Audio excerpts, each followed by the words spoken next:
The magic of thinking. इस book का purpose ये समझाना है कि बड़ी जिंदगी जीने के लिए बड़ा सोचना बहुत ज़रूरी है। थिंकिंग बिग मैजिक आपकी हेल्प करेगा ये रियलाइज करने में कि आपकी सक्सेस में आपकी थिंकिंग कितनी मैटर करती है। आप जो हैं और जो बनना चाहते हैं इसमें आपकी थिंकिंग ही हेल्प करेगी। ये बुक रियल लाइफ सिचुएशन पर बेस्ड है। ये आपको रास्ता दिखाएगी कि आपको क्या करना है और कैसे इन लेसन्स को अप्लाई करके आप बड़ी सफलता पा सकते हैं। Believe you can succeed and you will. Success हर किसी की लाइफ का गोल होता है, फिर चाहे सक्सेस एजुकेशन की हो या करियर की या फैमिली लाइफ की। हर कोई सक्सेस होना चाहता है। ज़्यादातर लोगों को सक्सेस इम्पॉसिबल चीज़ लगती है, लेकिन रियल में सक्सेस का फॉर्मूला काफ़ी सिंपल है। जब हम ये बिलीव करते हैं कि मैं ये कर सकता हूँ तो आप बाकी में करेंगे, और जब आपने एक बार करने की ठान ली तो किसी चीज़ को कैसे करना है आपको खुद समझ में आ जाएगा। एक आदमी एक कंपनी में काम कर रहा था। वो अपनी वाइफ और 2 बच्चों के साथ एक छोटे से घर में रह रहा था। उनके पास इतना पैसा नहीं था कि एक बड़ा घर ले सकें या अपनी बाकी ज़रूरतें पूरी कर सकें। वो आदमी अपनी फैमिली को खुशी ना देने की वजह से वो सबसे ज़्यादा हर्ट होता था। कुछ सालों के बाद उसे दूसरी जगह जॉब मिल गई। यहाँ भी उसका काम सेम था।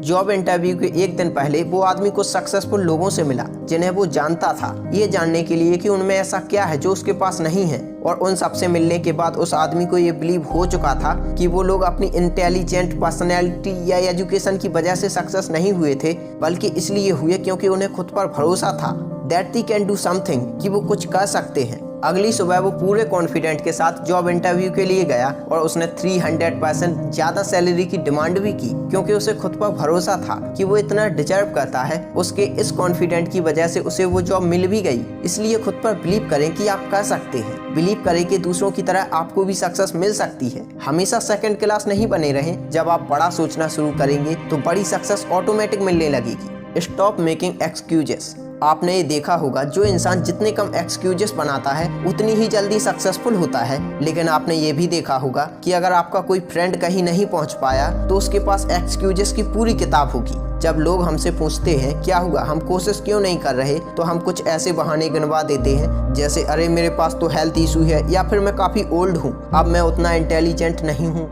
एक बार एक ट्रेनिंग थी जिसका नाम था सेसल। वो करीब 40 साल की थी और वो एक बेटर जॉब ढूंढ रही थी। लेकिन सेसल में कॉन्फिडेंट की बड़ी कमी थी, क्योंकि उसे लगता था कि वो काफ़ी ओल्ड है इस जॉब के लिए। बाद में सेम ट्रेनिंग के दौरान कोच ने सेसल से पूछा कि आदमी की प्रोडक्टिव लाइफ कब स्टार्ट होती है और कब एंड। तो सेसल ने प्रैक्टिकल आंसर देते हुए कहा कि आदमी 20 से लेकर 70 ईयर्स तक काम कर सकता है। और वो खुद ही अपने जवाब से हैरान थी। सेसल को एहसास हुआ कि अभी तो वो अपनी एज के हाफ वे तक नहीं पहुंची हैं, फिर भी वो आगे बढ़ने से घबरा रही हैं। एक्चुअल में हमें आगे बढ़कर फेलियर मेंटेलिटी को दूर करना ही होगा, फिर चाहे वो हमारे अंदर कहीं भी छुपी हो।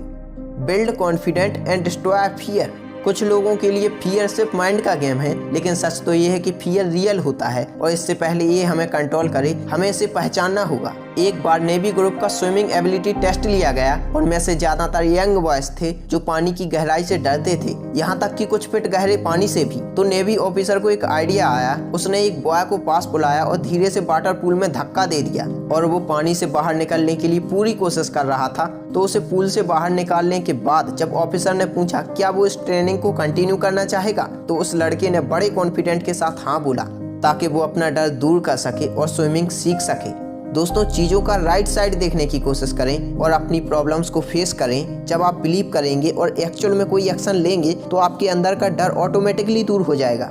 How to think big. एक अमीर आदमी अपनी एक्सपेंसिव कार चला रहा था। जब वो आदमी अपने रिच फ्रेंड से मिलने जा रहा था तो उसने नोटिस किया कि एक लड़का उसकी कार को बड़े गौर से देख रहा था। तो लड़के ने उससे कहा कि आपकी कार कितनी एक्सपेंसिव है। इस पर वो रिच आदमी ओवर कॉन्फिडेंट से बोला, ये उतनी भी एक्सपेंसिव नहीं है, ये तो मेरे भाई ने मुझे गिफ्ट की है। उस आदमी की बात सुनकर वो लड़का कुछ नहीं बोला। रिच आदमी ने उस लड़के से कहा, क्या तुम ऐसी कार लेने का ड्रीम देख रहे हो? तो उस लड़के का जवाब था, नहीं, बल्कि ये सोच रहा हूँ कि आपके भाई की तरह अमीर कैसे बन सकता हूँ। ये जवाब सुनकर वो आदमी हैरान रह गया। दोस्तों, अगर हम चीज़ों को ऐसे देखें जैसे वो हो सकती हैं, ना कि जैसे वो अभी हैं, तो हम उनमें एक ग्रेट वैल्यू ऐड कर सकते हैं। इसलिए जो दिख रहा है सिर्फ उस पे ना अटकें, बल्कि विजुअलाइज करें कि फ्यूचर में क्या हो सकता है, और अपनी सक्सेस की एक बेटर पिक्चर इमेजिन करें। और क्रिएटिव वे में सोचने के लिए हम जो भी करें उसे करने के नए और इम्प्रूव्ड तरीके सोचने होंगे। क्रिएटिव थिंकिंग का मतलब है बेहतर ढंग से सोचना। ये वो थिंकिंग है जो हमेशा हमें बेटर बनाने के लिए प्रोत्साहित करती है।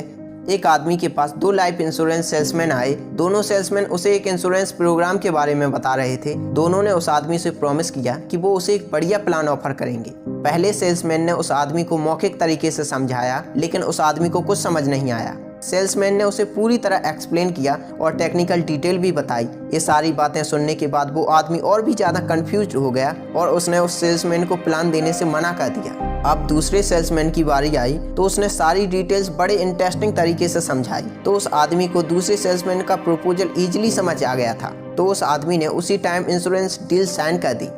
Make your attitude your friend. अगर देखा जाए तो एटीट्यूड ही सब कुछ है। राइट एटीट्यूड ही हमें सक्सेस की तरफ ले जाता है। एक ऑप्टिमिस्टिक और मोटिवेटेड पर्सन में जो बात है वो किसी नेगेटिव और अनग्रेटफुल इंसान में कहाँ। तो एटीट्यूड एक तरह से हमारे फ्रेंड की तरह है। इसे अगर हम राइट वे में डेवलप करते हैं तो ये हमें सक्सेस की ऊंचाई पर पहुंचा सकता है। वर्ल्ड ओलंपिक के दौरान एक नए तलवारबाज लड़के का मुकाबला एक ऑल टाइम विनर के साथ हुआ, जिसमें उसने ऑल टाइम विनर को हराकर चैंपियनशिप जीत ली। दोनों के बीच काफ़ी डिफरेंस था, क्योंकि ऑल टाइम विनर कई सालों की प्रैक्टिस और एक्सपीरियंस के बाद इस मुकाम तक पहुंचा था, लेकिन नए लड़के ने अपना बेस्ट परफॉर्मेंस दिया और वो जीतने के लिए काफ़ी स्ट्रगल कर रहा था। वो खुद से एक ही चीज़ बोलता रहा, आई कैन डू दिस, मैं कर सकता हूँ। और उस लड़के के पॉजिटिव एटीट्यूड और स्ट्रॉन्ग मोटिवेशन ने उसके सामने जीत का रास्ता खोल दिया और इस तरह से वो ऑल टाइम चैंपियन को हराकर खुद चैंपियन बन गया। तब से वो ओलंपिक का I can do this man के नाम से फेमस हो गया। उसने ऑल ओवर वर्ल्ड के दूसरे एथलीट्स को भी इंस्पायर किया। दोस्तों, जब हमारा एटीट्यूड पॉजिटिव रहता है तो हम कभी गलत नहीं हो सकते। हमें हर हाल में सक्सेस मिलेगी। हमारा एटीट्यूड ही हमें मैक्सिमम इफेक्टिवनेस की तरफ ले जाता है और हमारे करियर और लाइफ में गुड रिजल्ट्स जनरेट करता है। जैसा कि हमने पहले आपको बताया है कि डर का इलाज एक्शन है और एक्शन से सिर्फ डर खत्म नहीं होता, बल्कि ये एक्शन ही है जो रियल रिजल्ट्स जनरेट करता है।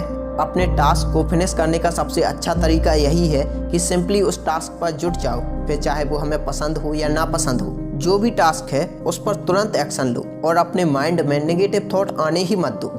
जब आपको पता होता है कि आपका गोल क्या है, आपकी मंजिल क्या है, तो आप अपने सामने एक क्लियर पिक्चर इमेजिन करने लगते हैं। लाइफ में गोल सेट करना बहुत इंपॉर्टेंट है, क्योंकि ये हमें कुछ करने का पर्पज और मोटिवेशन देता है। एक टाइम में एक ही प्लान पर काम करो और अपने डेली और वीकली गोल सेट करो, और ऐसा करने से आपको पता चलेगा कि आप कितने बेटर पर्सन और अचीवर बन सकते हैं। अगर आप एक लीडर बनना चाहते हैं तो लीडर की तरह सोचें, अपने काम में और एक्शन में ह्यूमन बने, लोगों को अच्छे ढंग से ट्रीट करें और प्रोग्रेस वे में सोचना सीखें और खुद को वैल्यूएट करने का टाइम निकालें। और जब आपको अपनी स्ट्रेंथ और वीकनेस दोनों के बारे में पता होगा, तभी आप एक बेस्ट लीडर बन सकते हैं। उम्मीद करते हैं दोस्तों आपको ये बुक समरी पसंद आई होगी। तो प्लीज़ इस वीडियो को अपने दोस्तों के साथ शेयर जरूर करें और चैनल को सब्सक्राइब करके बेल नोटिफिकेशन भी ऑल पर क्लिक कर लें। Thanks for watching this video.